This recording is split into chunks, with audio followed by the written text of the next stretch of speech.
அன்பார்ந்த தமிழ் நெஞ்சங்களே, திரு கல்யாண்ஜி அவர்களே, திரு லண்டன் சுவாமிநாதன் அவர்களே, சிறப்பு விருந்தினராக வருகை புரிந்திருக்கும் திருமதி லட்சுமி அவர்களே, வணக்கம், நமஸ்காரம்.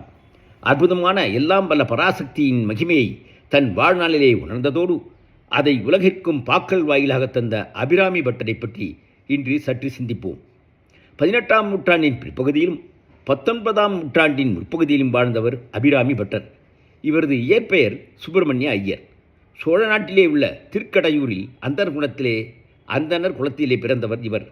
ஸ்ரீவித்யா உபாசகராக இருந்த இவர் திருக்கடையூரில் அருள்பாலித்து வந்த அபிராமி தேவியை தவறாது வழிபட்டு வந்தார். இவரது வாழ்க்கையிலே ஒரு அரிய சம்பவம் நடைபெற்றது. அந்த காலத்திலே தஞ்சையை மகாராஷ்டிர வம்சத்தைச் சேர்ந்த முதலாம் சரோபதி நன்கு ஆண்டு வந்தார். சிறந்த தெய்வபக்தி உண்ட அவர் ஒருமுறை திருக்கடையூருக்கு வருகை புரிந்தார். தை மாதத்தில் அவர் வந்தது ஒரு அமாவாசை தினத்து அன்று. மன்னரின் வருகையால் பரபரப்புடன் இருந்த திருக்கோவிலில் அன்னையின் பக்தியில் மூழ்கி பரவசமாக இருந்த அபிராமி பட்டர் மன்னரை கவனிக்கவே இல்லை. இதை பார்த்த சரபோஜி மன்னர், இவர் யார் என்று கேட்க, இவர் தெய்வபக்தியில் மூழ்கிய ஒரு பித்தர் என்று அங்கிருந்தோர் பதில் உரைத்தனர். தரிசனம் முடிந்த வேளையில் அபிராமி பட்டரை நோக்கிய மன்னர், இன்று என்ன திதி என்று கேட்டார். அம்பிகையை ஒளிவெள்ளமாகவே வழிபட்டு வந்த பட்டர் எதிரில் இருந்த ஜோதிமயமான அன்னையின் திவ்ய சுரூபத்தில் மூழ்கியவாறே இன்று பௌர்ணமி என்று பதிலளித்தார். இதை கேட்டு திடுக்கிட்ட மன்னர் அங்கிருந்து செல்லும்போது, இன்று பௌர்ணமி நிலவை நான் காணவில்லை எனில் இவர் தண்டிக்கப்படுவார் என்று கூறிவிட்டு அங்கிருந்து அகன்றார். மன்னர் சென்றவுடன் சுயநினைவு திரும்பியவுடன் நடந்த அனைத்தையும் அறிந்தார் அபிராமி பட்டர். சொல்லவொன்னா வேதனையில் ஆழ்ந்த அவர் தன்னை ஊரும் உலகமும் பித்தர் என்று எண்ணி அப்படியே சொல்கின்றனரே என்று எண்ணினார்.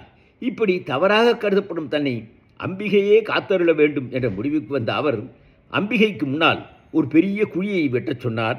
அதிலே விறகுகளை அடுக்கி தீயை மூட்டினார். தீ கனல் விட்டு கொழுந்தெறிந்து குழிக்கு மேல் வரும்போது அங்கு ஒரு விட்டத்தை கட்டி 100 கயிர்களால் கட்டப்பட்ட உரி ஒன்றையும் அவர் நிறுவினார். அம்பிகையின் சந்நிதிக்கு எதிரில் இருந்த அந்த உரியில் அமர்ந்த அவர் செந்தமிழ் துதிப்பாடல்களை பாடலானார். அம்பிகை தன்னுடைய தரிசனம் தரும் வரை பாடுவது இல்லையேல் உயிரை விடுவது என்ற முடிவில் அவர் உதிக்கின்ற செங்கதிர் என்று முதல் பாடலை தொடங்கினார். உதிக்கின்ற செங்கதிர் உச்சி திலகம் உணர்வுடையோர் மதிக்கின்ற மாணிக்கம் மாதுளம் போது மலர்கமலை துதிக்கின்ற மின்கொடி மென்கடி குங்கும தோயம் என்ன விதிக்கின்ற மேனி அபிராமி எந்தன் வித்துணையே. ஒவ்வொரு பாட முடிவிலும் அம்பிகை தரிசனம் தரவில்லையெனில் 100 கைகளில் ஒரு கயிறை அவர் அறுத்தார். 100 பாடல்களிலும் அம்பிகை தரிசனம் தரவில்லையெனில் எரிதழல் பூவது என்ற அவர் நிலைப்பாட்டைக் கண்ட அனைவரும் திகைத்தனர். இப்படி ஒவ்வொரு பாடலாக அவர் பாட அம்பிகையின் தரிசனம் கிடைக்காத நிலையில் அவரும் ஒவ்வொரு கயிறாக அறுத்து வந்தார். 79வது பாடல் மலர ஆரம்பித்தது. விழிக்கே அருள் உண்டு அபிராம வள்ளிக்கு வேதம் சென்ற வழிக்கே வழிபட நெஞ்சு உண்டு எமக்கா வழி கிடக்க பழிக்கே சுழற்றுவம் பாவங்களே செய்து பாடினர்கள் குழிக்கே அழுந்தும் கைவசமோடு என்ன கூட்டினியே என்ற பாடலை அவர் பாடியவுடன் அபிராமி அம்மை பட்டருக்கு காட்சி அளித்தாள். வானவெங்கும் ஒளிவெள்ளம் பரவ அந்த அமாவாசை தினமானது அம்பிகையின் அருளால் பௌர்ணமியைப் போல திகழ்ந்தது. நடந்தது அனைத்தையும் அறிந்த மன்னர் ஆச்சரியப்பட்டு அபிராமி பட்டரிடம் மன்னிப்பு கோரினார். அத்துடன் மட்டுமின்றி தனது மானியமாக நிலம் உள்ளவற்றை அவருக்கு அளித்தார். அது இன்று வரை அவரது சந்ததியினரிடம் இருந்து வருகிறது. அந்தாதியை தொடர்ந்து பாடுக என்று அருளி அன்னை மறையவே 100 பாடல்களையும் பாடி முடித்தார் அபிராமி பட்டர். அது அபிராமி அந்தாதி என்ற பெயரை கொண்டு உலகிலே பரவ ஆரம்பித்தது. இன்றும் திருக்கடையில் அபிராமி பட்டர் வாழ்ந்த வீட்டை காணலாம். அங்குள்ள மேல் வளாகத்தில் உள்ளது அவரது வீடு. ஒவ்வொரு வருடமும் தை அமாவாசை அன்று அங்குள்ள ஆலயத்திலே அபிராமி பட்டரின் விழா சிறப்பாக நடைபெற்று வருகிறது. அபிராமி அம்மை நவரத்ன அங்கி அணிந்திருக்க அம்பிகை முன் அபிராமி அந்தாதி பாடப்படும். ஒவ்வொரு பாடலின் முடிவிலும் தங்கக்காசு சமர்ப்பிக்கப்பட்டு தீப ஆராதனை நடைபெறும். 79வது பாடலின் முடிவிலே கொடிமரத்திற்கு அடியில் பௌர்ணமி நிலவு தோன்று போன்ற ஒரு நிகழ்வு நடைபெறும். கோவிலின் அனைத்து விளக்குகளும் அணைக்கப்பட்டு இருளிலே பௌர்ணமி நிலவு ஒளியுடன் காணப்படுவது போன்ற திருவிழா அம்பிகையின் திருவிளையாடலை காட்டும் விழாவாக அமைகின்றது. அபிராமி அந்தாதி ஏராளமான சிறப்புகளை கொண்ட ஒரு நூலாகும். உதிக்கின்ற என்று ஆரம்பித்த அந்தாதி உதிக்கின்ற என்ற அதே சொல்லோடு முடிந்தது. அந்தாதியின் 100வது பாடலாக இது அமைந்தது. உதிக்கின்றவே என்று முடிவதை பார்க்கலாம். குழையை தழுவிய ஒன்றை அம்தார் கமல் கொங்கை வள்ளி கழையை பொருத திரு நெடுந்தோளும் கரும்புவில்லும் விழையப் பொருதுகள் வேறு அம்பானமும் வெண்ணகையும் உழையப் பொருகனும் நெஞ்சில் எப்போதும் உதிக்கின்றனவே. ஒவ்வொரு பாடலின் இறுதியடியில் வரும் சொல்லே அடுத்த பாடலின் முதலடியில் வரும் முதல் சொல்லாக அமைந்தது. இது தமிழ் யாப்பு இலக்கணப்படி அந்தாதி என சொல்லப்படுகிறது. ஸ்ரீவித்யா உபாசகர் என்பதால் அம்பிகையின் பெருமையையும் ஏராளமான அம்பிகையின் மகிமையை குறிக்கும் பெயர்களையும் அதில் ஆழ புதைந்து கிடக்கும் ரகசியங்களும் அவரது பாடல்கள் வெளிப்படுத்துகின்றன. மனம் நாரும் நின் தாழ் இணைக்கு என் நாத்தங்கு புன்மொழி ஏறியவாறு நகை உடைத்தே. உன்னை பாடுவது நான் பாடுவது சிரிப்புக்கிடமாகிறது என்று அவர் கூறுவதிலிருந்து அவரது எளிமையான பக்தி நமக்கு வெளிப்படுகிறது. இந்த நூலை ஆயிரக்கணக்கானோர் இன்றும் பாராயணம் செய்து வருவது கண்கூடும்.